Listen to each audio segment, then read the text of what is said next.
Hello, അസ്സാം വലൈക്കും. ഇന്ന് ഞാൻ നിങ്ങളുമായിട്ട് പങ്കുവെക്കാൻ ഉദ്ദേശിക്കുന്ന വിഷയം എന്ന് പറയുന്നത് വളരെയധികം ഇൻട്രസ്റ്റിങ്ങും അതേസമയം പഠനാർഹമായിട്ടുള്ളൊരു വിഷയത്തെക്കുറിച്ചാണ്. അതായത് നാം ഇന്ന് ജീവിച്ചുകൊണ്ടിരിക്കുന്ന ഈ സമൂഹത്തിൽ വളർന്നുകൊണ്ടിരിക്കുന്ന ഒരു സംഭവമാണ് യുക്തിവാദം അല്ലെങ്കിൽ നിരീശ്വരവാദം എന്നൊക്കെ പറഞ്ഞ പല സംഭവങ്ങളും. എന്നാൽ ഈ യുക്തിവാദം എന്നോ നിരീശ്വരവാദം എന്നൊക്കെ പറയുന്നതിന് ശാസ്ത്രീയമായിട്ടുള്ളൊരു അടിസ്ഥാനമില്ല എന്നും ഒരു ലോജിക്കും ഒരു യുക്തിയും ഇല്ല എന്നും അതേസമയം അഹങ്കാരം എന്നുള്ള സംഭവം മാത്രമാണ് അവർക്ക് ഉള്ളത് എന്നും നമുക്ക് വളരെ സിമ്പിളായിട്ടുള്ള ചോദ്യത്തിലൂടെ നമുക്ക് തെളിയിക്കാൻ പറ്റുമെന്നുള്ളതാണ്. ഖുർആൻ്റെ ഒരു ചോദ്യത്തിലൂടെ ഈ സംഭവം തെറ്റാണ് നമുക്ക് തെളിയിക്കാൻ പറ്റുമെന്നുള്ളതാണ്. ഇപ്പോൾ ഒരു വലിയ വലിയ കാര്യങ്ങൾ, ഇപ്പോൾ നമ്മൾ എക്സാമ്പിൾ പറയുകയാണെങ്കിൽ, ഇപ്പോൾ നമ്മൾ എവിടെ ജീവിക്കുന്ന ഭൂമിയിലാണ്. ഇപ്പോൾ ഈ ഭൂമി എന്ന് പറയുന്ന സാധനം തന്നെ ഒരു മണിക്കൂറിൽ 1670 km/h സ്വന്തം അച്ചുതണ്ടിൽ കറങ്ങിക്കൊണ്ടിരിക്കുന്നത്. അതായത് രാവും പകലൊക്കെ ഉണ്ടാക്കുന്ന സ്പീഡ് എന്ന് പറയുന്നത് ഭൂമി സ്വന്തം അച്ചുതണ്ടിൽ കറങ്ങിക്കൊണ്ടിരിക്കുന്നുണ്ട്, ആ സ്പീഡാണ് പറയുന്നത്. അതേസമയം ഭൂമി എന്ന് പറയുന്നത് സൂര്യന് ചുറ്റും കറങ്ങുന്നുണ്ട്. സൂര്യന് ചുറ്റും കറങ്ങുന്ന സ്പീഡ് എന്ന് പറയുന്നത് ഒരു മണിക്കൂറിൽ 1,50,000 km/h ഒരു മണിക്കൂറിൽ സഞ്ചരിക്കുന്നത്.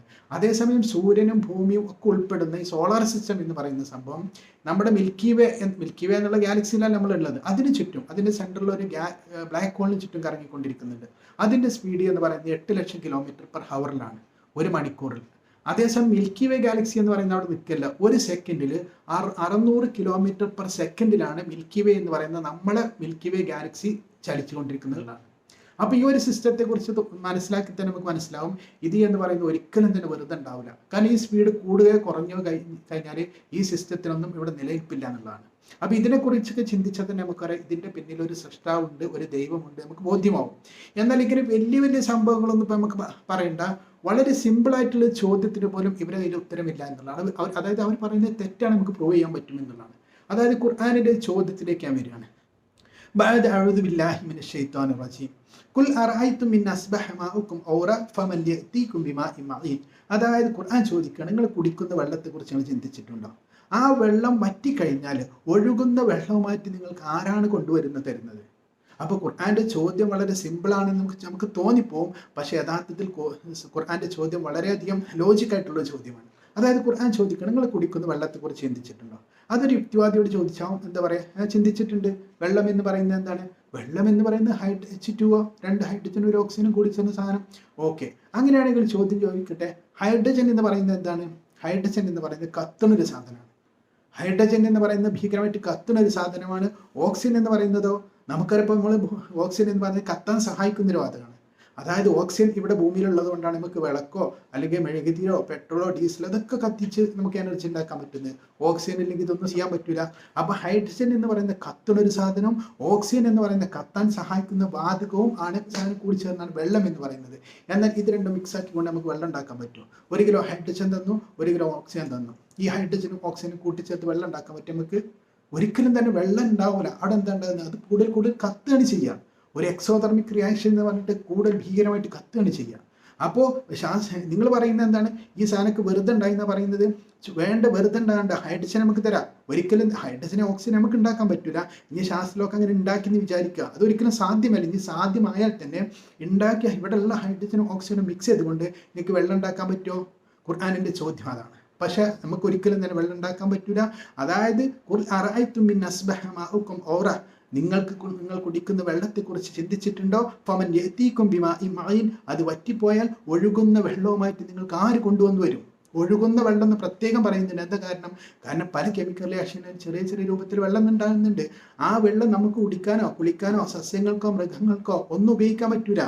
അതായത് നമ്മൾ ഇന്ന് ഉപയോഗിക്കുന്ന ജീവൻ നിലനിൽക്കുന്ന വെള്ളം ഉണ്ടാകണമെങ്കിൽ എന്ത് ചെയ്യണം? ഖുർആനിൽ പറയുന്നത് എന്താണ്? ആകാശത്തിന്റെ പ്രപഞ്ചത്തിന്റെ ഒരു ഭാഗത്ത് നിന്ന് ഭൂമിയിലേക്ക് ഇറക്കി തന്നാണത്. അല്ലാതെ ഇവിടെ ഹൈഡ്രജനും ഓക്സിജനും കൂടിച്ചേർന്നുണ്ടായതല്ല. ഒരിക്കലും തന്നെ ഹൈഡ്രജനെയും ഓക്സിജനെയും കൂട്ടിച്ചേർത്ത് മിക്സ് ആക്കിക്കൊണ്ട് നമുക്ക് വെള്ളം ഉണ്ടാക്കാൻ സാധ്യമല്ല എന്നുള്ള പറയുന്നത്.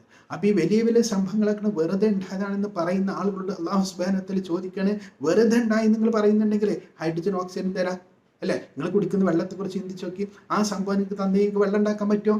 അതിന് ആൻസർ എന്ന് പറയുന്നത് ഉണ്ടാക്കാൻ പറ്റില്ല എന്നുള്ളതാണ്. അതായത് സഹോദരന്മാരെ, വിജ്ഞാനം എന്ന് പറയുന്ന വളരെ പ്രധാനപ്പെട്ട സയൻസ്, ശാസ്ത്രബോധം എന്ന് പറയുന്നത് അത് നമ്മളെ ദൈവത്തിലേക്ക് എത്തിക്കുമെന്നുള്ളതാണ്. പ്രവാചകൻ സല്ലല്ലാഹു അലൈഹി വസല്ലം പറയാണ്, ഒരാൾ വിജ്ഞാനം തേടി പുറപ്പെട്ട് കഴിഞ്ഞാൽ അവന് സ്വർഗത്തിലേക്കുള്ള പാത അല്ലാഹു സുബ്ഹാനഹു വ തആല എളുപ്പാക്കി കൊടുക്കുന്നുള്ളതാണ്.